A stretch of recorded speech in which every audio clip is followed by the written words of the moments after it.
Bengaluru, the city where we all live, the city which we all love, the city which has truly put modern India on the global map, needs desperately a governance reboot. Bengaluru is India's global city. And this city is the most happening city in the country for so many reasons. It's the youngest city in the country, having the most number of people below the age of 35 in any metropolis residing in the country, concentrated in Bangalore. We are the youngest city in the country. We are India's science city, we are India's tech city, we are India's IT city, we are India's knowledge city, we are India's startup capital. We have made great news for very many reasons. And among the major cities of India, the pace at which Bengaluru is growing is second to none. And Bengaluru is projected to be the fastest growing city in the world for the next 15 years continuously. All of this presents a very, very inspiring, rosy picture of the city. However, there is another side to this city which also needs to be addressed to unleash the full potential of Bangalore's growth and Bangalore's potential to contribute to India's story. Every day, I'm sure all of us keep reading in our newspapers the challenges that Bengalurians as well as Bangalore faces. Bengaluru is crumbling today under its own weight. Anyone who visits the city and anyone who resides in the city experiences our infamous traffic jams on an everyday basis. And what is the economic cost of this traffic jam? 470 hours per employee is lost every year because of bad infrastructure. The productivity loss is pegged at $4.75 billion per annum. That's the kind of productivity loss the city is facing because of bad infrastructure. Though Bengaluru and Bengalurians figure right at the top in terms of the city having the highest per capita income in the country, which should have ideally translated to great quality of living for people, the paradox is that though we are the city which has the highest per capita income, in the ease of living index, among 111 cities in India, 58th is the position that Bangalore stands in. Questions that need to be answered. 5,757 tons of trash is collected every day, which is not managed in a scientific manner. Due to air pollution, doctors in Bangalore are saying that there's a 25% rise in asthma even in children below the age of 14 years. The High Court at many points in time has come down heavily on the main institution, the Municipal Corporation of Bangalore, the BBMP, for not doing its job properly. The High Court has chastised that the corruption in BBMP has reached monstrous dimensions. There is no efficient city planning taking place in the city. I'm sure all of you would have noticed as residents of the city that what was hitherto a very calm residential area is suddenly becoming a hub of commercial activities, leaving senior citizens and children and others to bear the brunt of unplanned commercialization. The reason for that is most of India's cities, the Town and Country Planning Act, which governs all of this, is inspired or rather motivated from the Town and Country Planning Act of 1947 of the United Kingdom. And since then there has not been enough updates made to ensure that city and town planning happens in synchrony and harmony with the local circumstances and changes. All of this is creating big problems for Bengaluru. And if we have to continue the growth story and continue the pace at which we are growing, we need to address the root problems of this governance structure. Why are we facing these problems today? Every day I meet people who come and complain to us that the water is not flowing properly in their taps, traffic is a big menace, garbage collection is not taking place efficiently, the city's municipal authorities are corrupt. All of them come and pose the same questions, whether it is the MP, whether it is the MLA, whether it is the corporator, whichever public representative goes and talks to them, these are the same set of complaints. Just very recently, in my very first couple of months after I took over as the MP for this constituency, the road in which this great institution is housed, the Banerghatta road, all of us know how notorious it was for its traffic jams. We tried to address the problem. And what I realized was, nobody is the owner of accountability for governance in the city.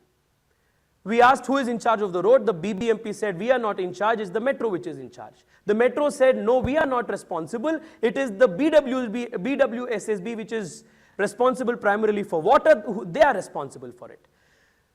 Then we called all of them together. And then we said, anyway, this is our city, go ahead and do something together. But these are band-aid solutions.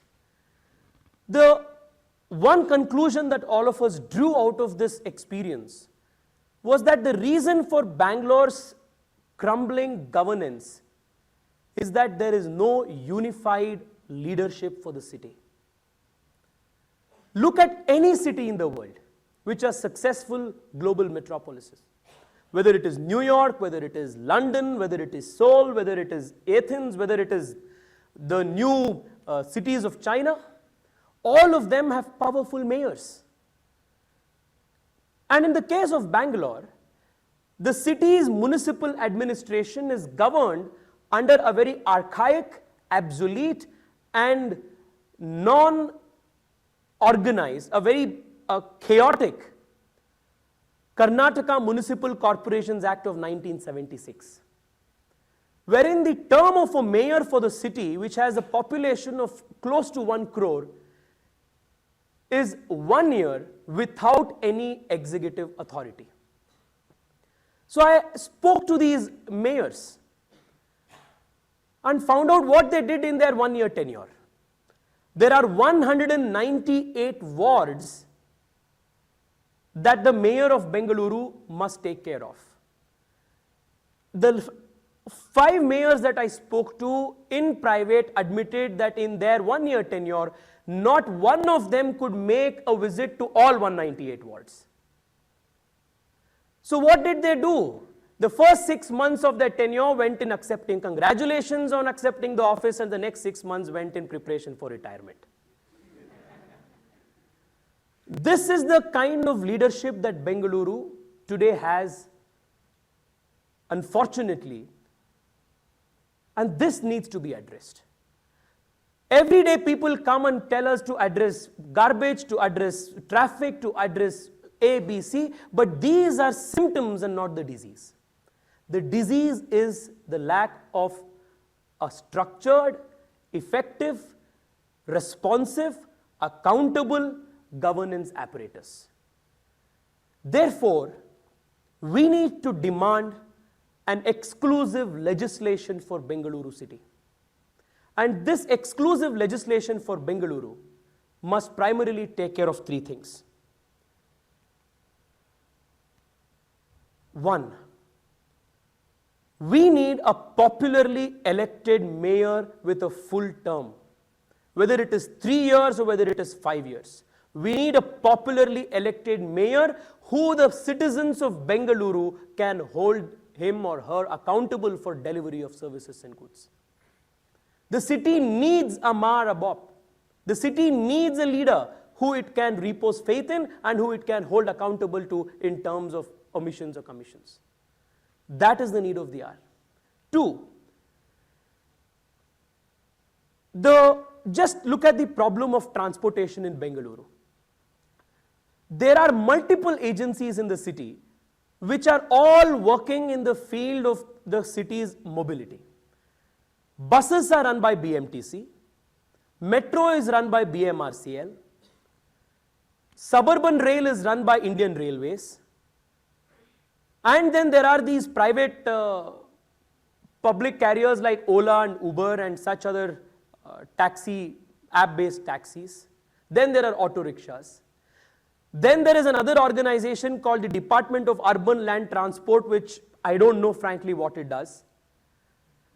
So these multiple organizations and agencies are all tasked with one primary duty. And the most complicated part is none of them work in coordination and cooperation with each other, but they all compete against each other. The BMTC competes against BMRCL for revenue, and the suburban rail system, which Bengaluru needs so badly, is stuck in bureaucratic hurdles because the suburban rail system is not supposed to eat the revenue of the metro. But all of them have a common objective and the same people to cater to, the same people to serve. Therefore, what this exclusive legislation needs to do is to take care of these competing interests of these different parastatals. It must bring them on the same page, bring harmony and unification between these parastatals so that Bangalore's infrastructure, Bangalore's governance is seen in a seamless manner. Most importantly, in 2017, the union government came up with a very robust national urban policy framework. This framework envisages a platform, a new vision on how India's cities must transform themselves. From a 1976 archaic law, from a 1947 inspired Town and Country Planning Act, the country as a whole, all our urban cities must now move towards the modern national urban policy framework of 2017. And Bangalore must take the lead. Why? Bengaluru and the people of Bengaluru have been the earliest adapters of any change that has come in the country. We, as the youngest city in the country, must also usher in this governance reboot for India's urban landscape. If Bengaluru and people of Bengaluru can't push for this, then nobody else will. Just look at how Bengaluru has been leading in India in transforming India's digital landscape today. Whether it is the jam trinity of Jandan, Aadhaar, Mobile, it was built in Bengaluru. 25% of all of India's UPI transactions happen in Bengaluru. When I visit Delhi for the parliament session, I make it a point to always carry cash with me. When I come back to Bangalore, most of the payments that we do is digital. The national health stack is being built in Bengaluru. The Aadhaar network was built in Bengaluru. The GST network was built in Bengaluru. Therefore, the electric vehicle policy has been, Bengaluru has been at the forefront of envisioning and implementing this policy. Therefore, if there is one city that can lead to India's national rejuvenation in terms of urban planning and urban governance, it has to be Bengaluru. And India is today placing itself as a country which will soon aspire for a $5 trillion economy. And I think Bengaluru has every potential to lead this $5 trillion economy ambition by ensuring that the entire state of Karnataka, because more than 60% of the state's GDP is contributed by Bengaluru alone.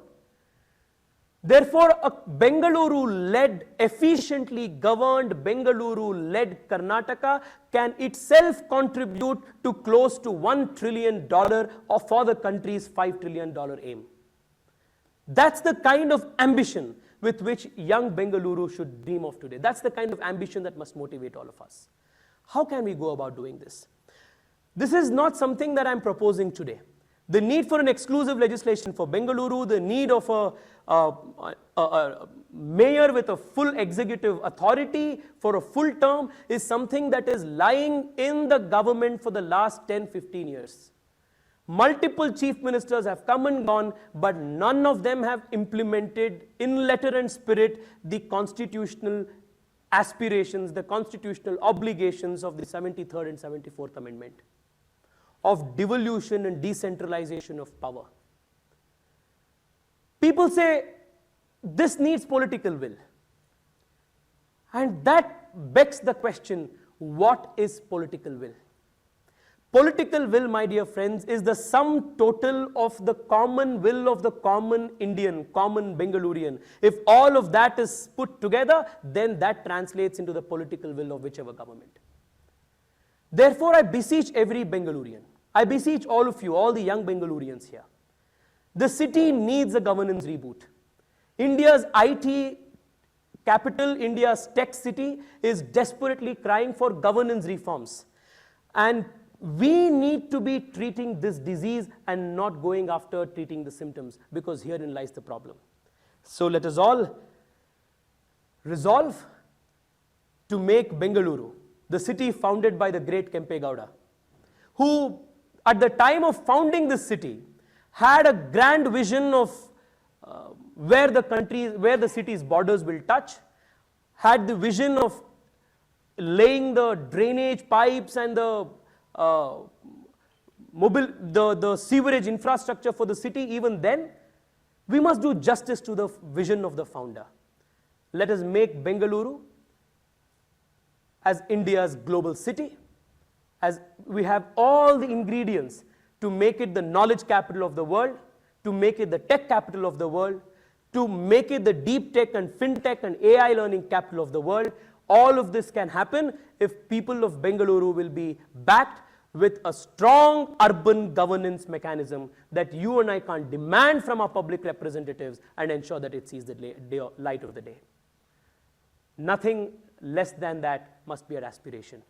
Let building a globally influencing Bengaluru be our only aspiration. This is the only city where masala dosa and machine learning, filter coffee and fintech go hand in hand. Let's build on our strength and make Bengaluru the most awesome city in the world. Thank you so much for giving us space.